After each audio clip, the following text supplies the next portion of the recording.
the Latina Leadership Podcast, the podcast made for Latinas by Latinas. Get comfortable, Amiga, and enjoy the conversations.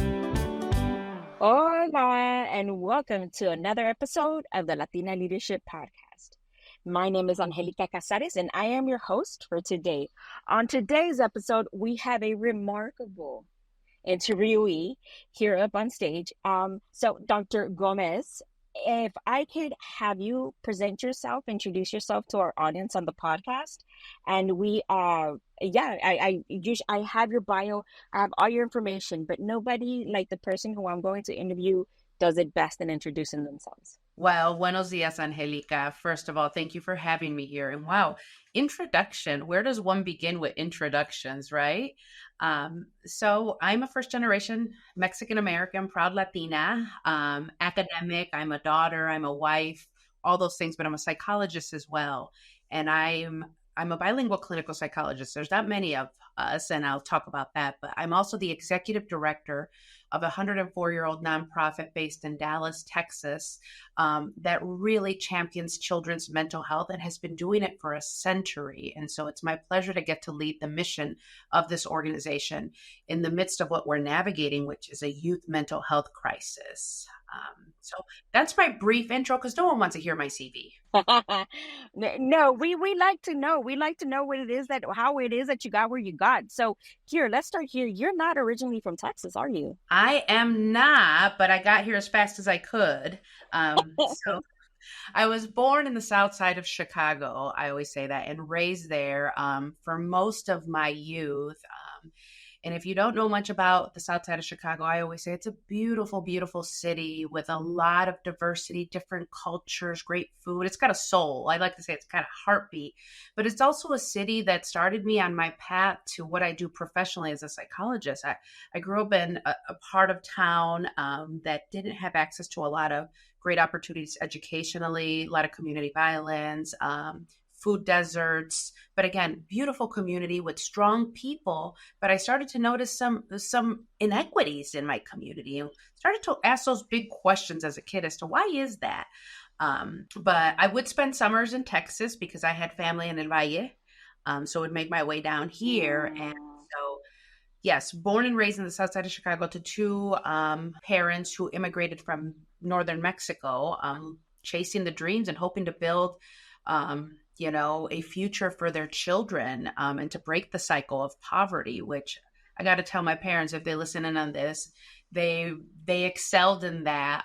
So we hope that we're living out kind of the dream and the sacrifice that they invested in. I want to get into that a little bit, but before I do, I want to ask you, what is it that you do? Because you mentioned mental health. So Momentous Institute, like I said, it's a 104-year-old nonprofit that was established by the Salesmanship Club of Dallas.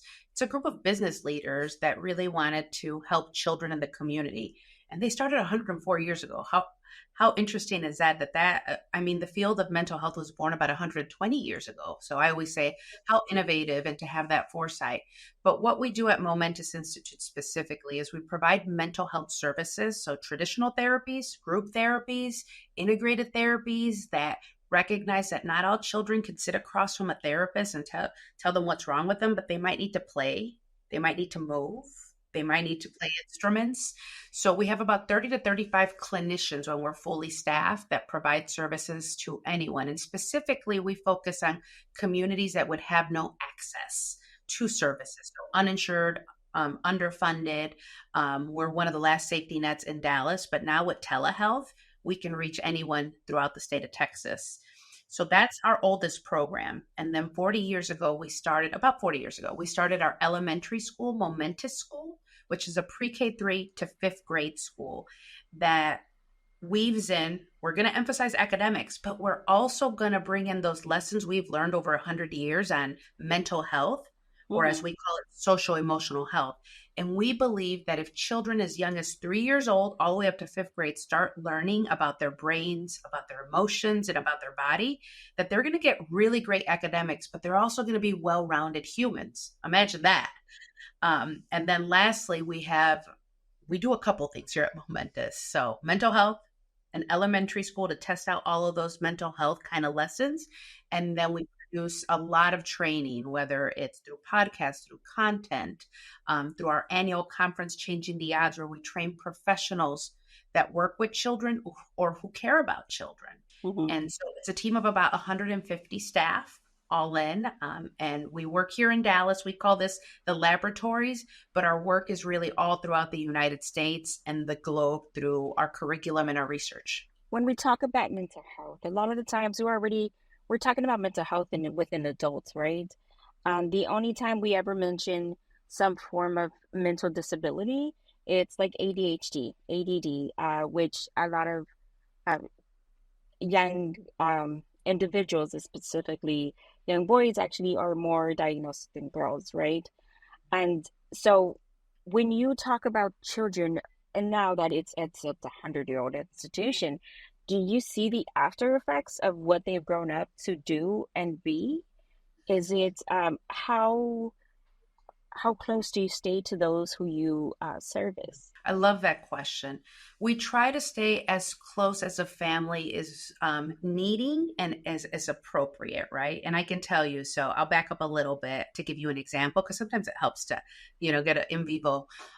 So I practiced before being the seat as executive director for the past 3 years. For a decade, I was on the front lines as a bilingual clinical psychologist, so sitting across from families. And so sometimes we'd get a kid that got referred because they're having trouble at school. So this was a typical normative.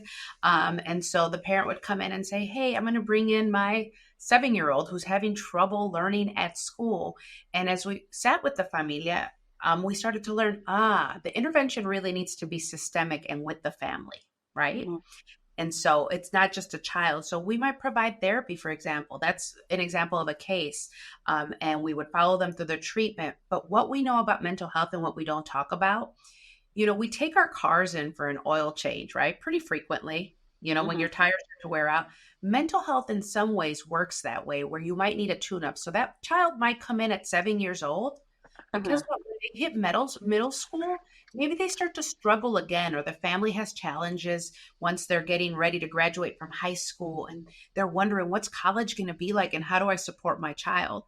So Mm-hmm. each family is different, and how we follow each family just depends on their treatment goals and what they want to accomplish. So it's not uncommon for a family that's in mental health services to come back to us and say, I need a little bit of help. And in our school, we follow the children all the way through, we'd like to say, from cradle to career, until they reach their career dreams. The first time I had a panic attack was when I was 12 years old. I had just turned 13.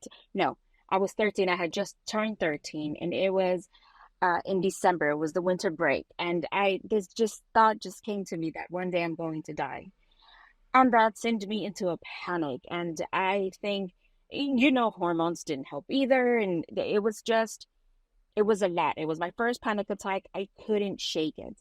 And I stayed up the entire night. My mom got off her graveyard shift, which she's a janitor she was a janitor at University of Houston. And she got off her shift, and I didn't know what was going on with me. I just thought I was dying, and I think to myself, and I can't help but to think, what could have been of me had I conquered or had I addressed my mental health sooner? These panic attacks, they just felt like I was dying. I just, like, this is part of dying. I think I'm dying sooner than most, right? I think I'm gonna have like a young death, and it consumed me forever, and it has always consumed me. And so when I had my bigger break of not my I, when I suffered my most from my mental health was when I've had manic episodes, like after, my son, I hit postpartum, hit me hard. Of course, I didn't know I had mental health issues already. And so any form of big impact in your life, or changes, or like hormonal changes, can definitely like heighten some situations, and they can desarrollar I don't know how to say that in English. It facilitates like you just suffering from your mental health and an overall more, right? And so I had manic episodes, and I could not recover, and I did not recover, and I didn't know what to do, and I didn't know how to go about it. And so it wasn't until I started doing some therapy that I figured there's tools that I can like implement. There's things that I can do to help myself in these situations. And so when you talk about mental health and children and the impact that it has on the community as a whole, but more specifically on the family, um, what would you say is what would where would a family start if they know something might be wrong? Or should it be like a checkup? Like we do a yearly checkup to our physical doctor. Why can't we do the same to like a psychiatrist or a counselor or a therapist or psychotherapist or I don't know, pick one, you know? And I think to myself, we have a doctor for everybody that we yearly visit. Shouldn't this be a thing that we do for our mental health? Angelica, you're so spot on. And I want to start by saying thank you for sharing your own journey with mental health, right? And your struggles with it, because I think that's where it starts. And, I won't get into it, but I had a very similar experience. That's why I became a psychologist of unnecessary suffering, because we don't talk about it. And if we don't talk about it, how can we even begin to identify it? And in a lot of Latino communities, and in my familia, you don't talk about that stuff. Ponte a trabajar, ponte a limpiar, right? Was the message. Now, I don't want to say that it was ill-intended. I believe that my parents did the best they could. I know that to be true. But where does it start? A family starts by talking about it and recognizing that mental health is a part of the human experience. It's not something that you should be ashamed of, or es porque no eres fuerte, or no tienes carácter, or in my day, we just got to work. So I think we have to recognize that it's okay to talk about it and face the fact that we have some significant, I call them isms about it in the Latino and Hispanic community about what it means. No, we like to say here at Momentous Institute that if you have a brain, you should be learning about your mental health. So let's talk about it. Let's not be afraid of it. Let's not stigmatize and say that it must be because you're weak or there's something wrong with you or some of those other messages that we often hear. And to know that there are solutions, that the earlier you learn them, the better you're off. And I'll give you an example. At our school, our 3-year-olds, our kindergarten students, and our parents that bring the kiddos learn about breathing. They learn about the structures of the brain, because when you know about that, you know that when you're having a big emotion, where it's happening in your brain. So I've got 4-year-olds who are learning about their brain, and when they're having anxiety, when a math problem's in front of them, they're learning the skills. So if you learn that earlier, it helps you to manage what may come, the stressors, because stressors are always going to be there in life. And so we got to set up children, but we've got a ways to go as a society to begin talking about it, to remove the stigma and the shame. And the only way to inoculate shame is to shine the light on it. I agree. I think I myself believe by the time we're looking for counselors, it's already too late. We already need medication. We're right. There's no prevention, and we need prevention plans, especially for our Latino community who already struggles with like accepting the fact that we do suffer from mental health, just as much as we suffer from obesity, diabetes, and all those other things. This is real. This is real stuff. And so, as I'm watching like the news, and I still hear the conversations that young men at high rates take their lives, but it's young women who suffer the most from their mental health, and they're also taking those choices of of self-harm, and ultimately with the end goal of taking their own life. And that's hard. It's hard to hear, it's hard to listen, but I get it. There was a sense of, when my depression hit its hardest, is the sense of loss of hopelessness, that I don't think people understand what that feels like. Where the hopeless, it means there is nothing more for you, no matter what you do. There's and no how hard path you try. ahead. Yes, You can't see the yes, path. yes. And so, right, I'm all about like my physicals and my doctors and so on and so forth. But so coming back to Momentous Institute, you talk about the programs. How can I, as maybe I'm not in Dallas, maybe how can I at least read what y'all done for those? Because y'all are in, y'all done the research, y'all did everything that y'all have to do. My assumption is that because y'all been around for so long and y'all already know what it takes. And some of these institutes are much, much younger, 10, 20 years. 10, 20 years is not a lot of time. And so you have the time. So I trust you're an amazing resource because you have the longevity, but you're also, my assumption is that you're also keeping up with the trends of the conversation and what's taking place. Um, so how can I'm not in Dallas. Maybe I can't see a person and, I can't see a person like, I can't see a therapist in person, or I'm not in Texas, right? So I can't do like a virtual visit either because there's laws, right? There's laws against that You too. know And this. unfortunately, how can I still partake in what it is that Momentous Institute is doing?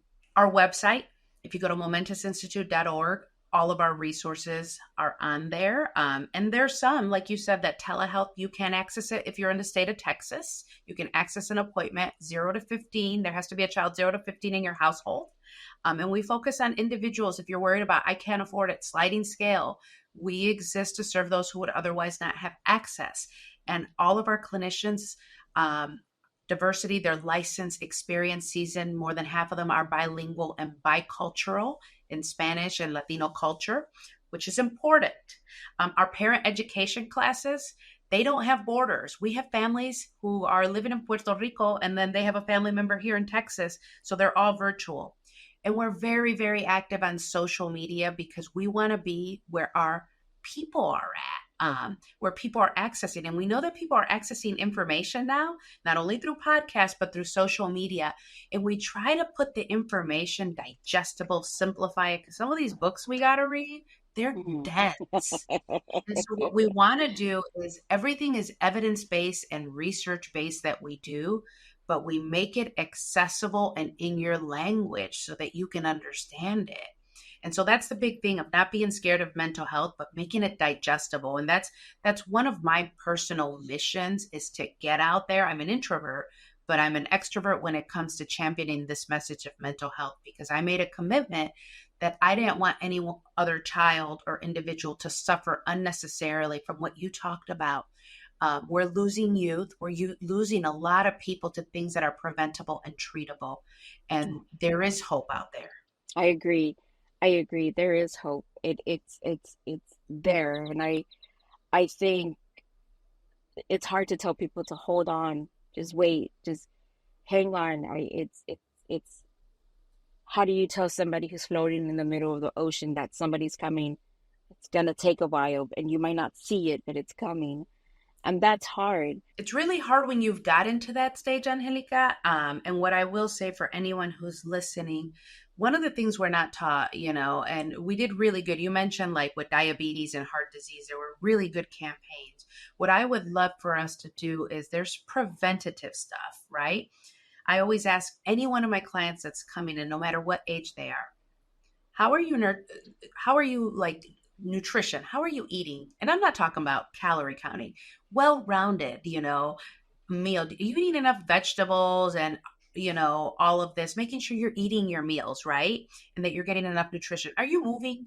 And I'm not talking about rigorous exercise. For me, it's putting on my favorite Shakira station and dancing in my living room when I got 20 minutes, right? Are you sleeping well enough? Sleep is a buffer for mental health. So those are three things. And then the fourth one I say is do an honest assessment. Who do you have in your life? Are they people who uplift you, or are they people that bring you down? And sometimes we got to recognize that the system around us can either help us rise or really anchor us down. So I talk to everyone. Those four core things, just sleeping, what you're eating, moving your body, and be honest with yourself about who's around you, can really help your mental health. So you're asking me to let go of the gansito, the Mexican Twinkie, right? Because I have to work better. Maybe Wait, not all the time. You need that gansito every now and then. Okay, so I am a proponent of everything in moderation. Yes, correct, right? But yes, in moderation and smart and small, like Even the good stuff in moderation. It's hard to take because culturally we're so loyal, and it's so hard to take assessment of the people who are around us because we don't want to be made to feel like a number or anything else. So we don't want to make people feel anything less. And But I do recognize that as a culture, we're so quick to let go of family when we have money disputes or over property, right? But, El not terreno, when you they, mean? yeah, right. But we don't do that so quickly when they continue to hurt us, or they continue to, or we feel like we're being used, or we feel like we're being, I don't know, like or maybe that we're not ready for the kind of person that they are because we're not in the best mental space. They might be good people, like deep down, and it's not that they're bad people, but it's just that I can't absorb them at the moment because when I'm in their arena, I'm in their like space. I get I'll get absorbed into them and what's going on with them and what they're doing and not doing. And a lot of the times, the situations that they put themselves in, but they want people to be by their side and we want to, but we don't know how. And maybe we're not equipped to do it at the moment.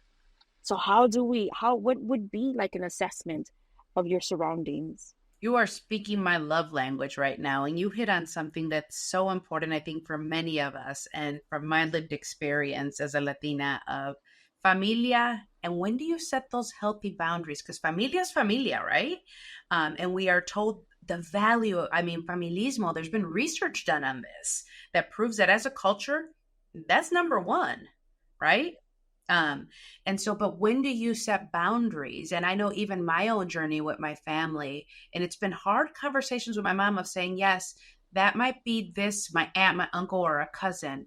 But if they can't respect my boundaries, I have to protect me. Those have been tough conversations. So I think we have to be willing to acknowledge that no, we do not have to accept abuse or mistreatment, even if it's our family members. And I recognize that that goes against the cultura and will feel very difficult. We have to also acknowledge generational trauma and how hard it can be to break the cycles of generational trauma within families. And the other thing, gender norms, I want to talk about. Absolutely. Let's dive deep because this one I can talk about forever.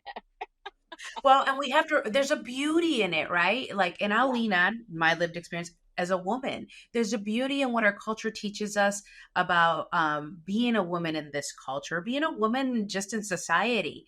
But I also have combated the sacrifice martyr and all the messages and isms that come around. Well, your needs are last. So when I work with clients, especially moms, that's the first thing. Wait, you're telling me to engage in self care and take care of me, but I should be the last one to eat, then the last one to take care of myself. So when I'm talking to them about self care, it's like they see me growing a second head. Yes, I'm asking you that because you can't pour from an empty cup. So I think there's some beautiful things in the culture, but we have to be okay setting boundaries. And even when it's familia, and I know that if someone is hurting you, I'm not saying, I always do this assessment where it's, I might not keep you close to my heart, but I'll keep you at a safe distance. You don't have to have access to all of me, but that can be really hard. And I see it really in a lot of my clients, breaking generational traumas, or the acceptance of things because that's familia and we overlook. I think when you mentioned just gender norms, it's hard. It's hard because we eat last every time. We serve them in first, we serve the kids second, and then we eat whatever's left. And that ties into everything that we do. Um, Everything that we do. Well, and even having a voice, I don't know if this has been your experience. When I started to sit at leadership tables, I had to almost be in conflict with that internal of the youngest, or if there's elders at the table, you don't speak up. And women in my culture aren't supposed to have that loud, opinionated voice. We do, but we don't. And so I had to almost embody this difference. So you're in conflict with yourself. I Any of that resonate? No, yeah, always, always. I've dealt with a lot of that a lot of the time, right? I would give suggestions and they look at me crazy, so I just start doing it myself and it's working out. They're like, "Oh, she knows, she's kind of making sense. She's talking about, yeah, that okay, let's follow what she's doing." And I'm like, this is crazy because we could have gotten here much faster had you just heard me out. And it's just not me either because I find myself doing that also. And that's the unfortunate part because we're so used to it. And I myself am trying to break those barriers. I myself am trying to listen to the young women in my own family and listening to what they have to say, but they're not being passive aggressive. They're just not talking because they feel like they're not being heard. And so those, yes, yes, there's many barriers that we have to cover. Um, because I can go down that route. I know there's so many directions to go, and I'm trying not to go down the rabbit trail either, because I could get on the soapbox about this. Yeah, so can I. So when you say, what would be, and in your experience, what would be a health assessment of the mental mind for a family who is Latino, like centric, family oriented, Catholic, and all those things. Are you talking about my family? Mine too. How would you do a mental assessment? Where would you start? Right? Say I'm the oldest daughter of I'm the oldest daughter, and there's four of us, right? And I'm listening to this podcast, and I'm like, how can I talk to my family? How can I talk to my parents? And what can I do for me? I'm taking little notes so I answer all those. Absolutely. The most simple way, if you're wondering if something's going on, that's the first thing that you're wondering. Reach out, right? But the way I boil it down for clients is if you're noticing a shift in your functioning at home, at school, at work, in your community, like a shift. If you notice that the things you used to enjoy, like for instance, if you used to like going to school, and I know that's a stretch for many people, right? But you're noticing you don't get the motivation, or you used to like hanging out with your friends or familia, and you notice you're isolating more. So if you notice a shift from your typical routine, that's a red flag. If the descuidas, like you just don't have the energy to dress up anymore or, do any of that, and you typically did, that's a red flag. So those are behavior, right? But if your diet, either your appetite goes up or it goes down, that could be a red flag. So I would say pay attention to your patterns. And if you notice a shift in kind of your engagement with your community, your home, and work or school, that's the first one. And how to talk about it with your family: be brave, be courageous. Sometimes I call it the canary in the coal mine. You might be that canary saying something's going on. And so it might be with you, or it might be you're responding to the environment you're in.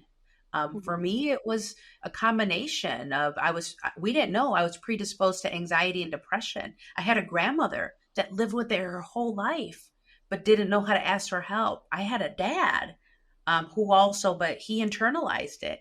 And so I spent a decade suffering with panic attacks and depression. So I think sometimes it's knowing that you're going to have to be the first one, and that brave leap.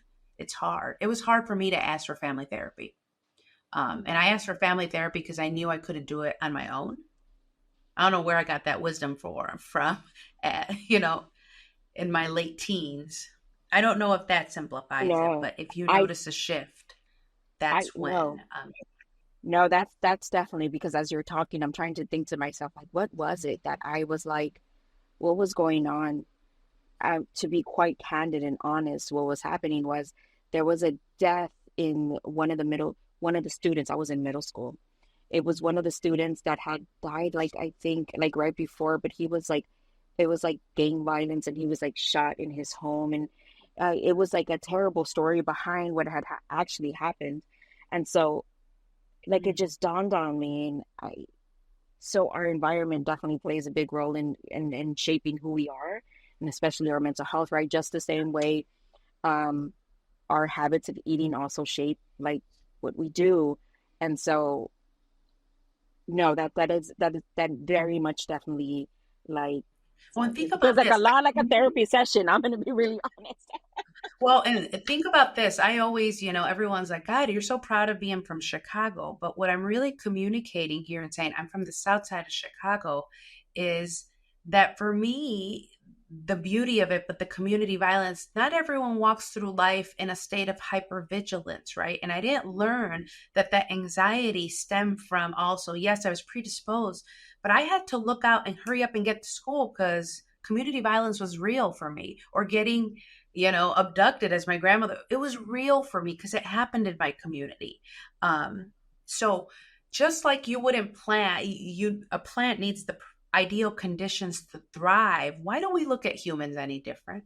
If you don't have safe spaces to play in dirt and be in community and healthy food options and people that educate you, it's the same thing. We do it for plants. Why wouldn't we do it for humans? We're impacted by that. Yes. So when we talk about the assessments, and you talked a little bit about your upbringing in Chicago, I'm going to shift shoes just a little bit because I want to get to know you, and I definitely want the audience to get to know you because it's those personal antidotes that I know we can connect on, and they trust what you're saying. So when you say from the South Side of Chicago, you're a first generation Mexican American, your parents were immigrants. How was that experience for you? And your mental health? I know you touched on it just slightly. God, how was that experience for me? I don't think I've fully come to grasp what that experience has fully meant for me and who I have become as a person, because I'm still getting to understand it. So two parents, right, who had very different pathways. And I think about the immigrant journey, right? And I have so much empathy for my parents. My gosh, how brave they were to pick up and leave everything they knew, the culture, the food, the language, chasing a dream because there were no options in their community. I hear that, and I don't know if the word is humbling. It's humbling to me, and it's astounding that they could do that. What was it like growing up? I always say I grew up, even though we were in Chicago, my household was very much Mexican, cultura, Catholic, traditional home, with parents who had to work multiple jobs. And thankfully, I had loving grandparents that helped them raise us, my brother and I. But when I started to go to school, it's like I entered a whole different, talk about culture shock. So I don't know. I'm going to reference that part in the Selena movie that maybe the audience might relate to, because it spoke to me and it put into words of not Mexican enough for the Mexicans and not American enough for the Americans. And, I realized that my first language, first of all, is Spanish. Yeah. And then I go into school and I feel like knowing Spanish and not knowing English, that I was not smart enough, that I was dumb. And it took me until I went to graduate school that learned that bilingual brains are a superpower, because I had shame around speaking Spanish. So talk about bicultural. I'd come home and that was Mexican culture, and then I'd leave that and I was in an American culture that I didn't know. So having to navigate both those things. And as a firstborn daughter, there's a book written, Via Lobos, I Am Not Your Perfect Mexican Daughter. Yeah. It resonated so much with me. And here I am. Then I remember when I graduated high school, my parents were like, oh, this is success. And I'm like, yes, and I'm not done. They're like, what do you mean? I'm like, I want to be a doctor. They're like, what do you mean? Yeah. And I think they were very open to it, but I was the first person in my family to go to college, let alone pursue a doctorate. And then when I told them, oh, I'm going to be a psychologist, my grandfather didn't understand why I would want to work with people who weren't well. So educating them. So it's the path. They had a dream in their mind, like every parent does, right? About who their child's going to end up. My mom says, I don't think I could have dreamed this in my wildest imagination. But there was some, as I continue, and I won't go on and on about it. No, I'm listening because it gives us a well-rounded insight as to who you are. Well, and it's been that path of, what an ideal Mexican daughter is, and the identity and what the dreams I have, right? And for me, the dream was very different than what my parents imagined me, with 2.5 children and a great marriage. I have a great marriage, thankfully, but I love my career, and my mission on this earth is to amplify the message of mental health and reach as many children and families as I can. So that means I'm not a parent. And even for my parents, it's been like, well, what do you mean? So in many ways, I'm still very traditional Mexicana, but it's a different version, right, of what my parents dreamed. So I'm still negotiating what it means to be a Mexican American psychologists because there are Uh-huh. very few of us. You know, I have to say this. I think we're bringing forth a new traditional Mexican American woman. I think it's us. I think this is the generation, unless the living generation, not separated by Gen X and millennial. Okay, I get that. But I think collectively, as a living generation, I think we're changing that. I think we're changing those conversations because we recognize that we don't want the younger generations, like the children that you serve, to suffer and to continue. And it's not just a one off. It's not like check in. Does she have ADHD, or does she have, whatever? Me, I didn't realize that I had OCD, right? It was probably something that like manifested after so many years of anxiety that I just have OCD. I can't stop the thoughts, and mine is pure O, right? Pure obsession. And so like, I think to myself, this is, if we have a hold and we talk about physical health, we need to talk about mental health. What would you say? What are your like parting words for those? I know I said like the first generation, oldest daughter who's listening to this, but what are sincerely your parting words if you were talking to us as a whole, to those who want to stay interested in mental health, those who are very advocates about their mental health, or those who are recognizing that mental health is a big, big part of who we are as a society? Let's break the silencio. Um, we have to amplify and recognize that mental health is our health. It Mm-hmm. is. There's nothing to be ashamed of. And I love that you said we are the new generation, right? Mm-hmm. Um, as I've been championing these conversations and talking about, and when my mom listens to these interviews, it's opened up conversations and healing for her and for my grandmother. So there's a potential as we talk about it to also not only impact the future generations, but also the ones who came before us. And I'm seeing some of that collective healing. So we have an opportunity here, which is to really talk about mental health and therapy. And I'm actually tickled, in our culture, it's all about, sitting down and talking and healing in community and in narrative. It's kind of what therapy is. Yeah, Conversaciones yeah. over cafecito, Dialogando sitting across the table and drinking cafecito and eating pan dulce. Um, and so discussion. exactly. Dialogando, we dialogar like nobody's business. Oh, so we sometimes we call it chisme, Comadreando, pero we call it too. So I said, let's break the silencio on this. Let's talk about it because the only way to inoculate shame, again, is to shine light on it. It has to see, and shame cannot live in the light. oh, shame. You're right. Shame cannot live in the light. Let's break the silence. I think that's their amazing, um, those are amazing words to live by. So, is there something that I did not ask that you'd like to share? I think the last thing I want to share that if you're wondering if someone in your life is suffering or at risk of taking their own life, um, reach out. Don't be afraid to ask. Sometimes we're afraid to ask, and you might be the person that saves that life just by asking. I think sometimes we shy away from conversations of, are you okay? I'm worried about you. Don't shy away because you could save a life. That would be the last thing. So, No, not yet. Don't leave me yet because I have one last question that I ask every Latina on the podcast is, do you consider yourself a leader?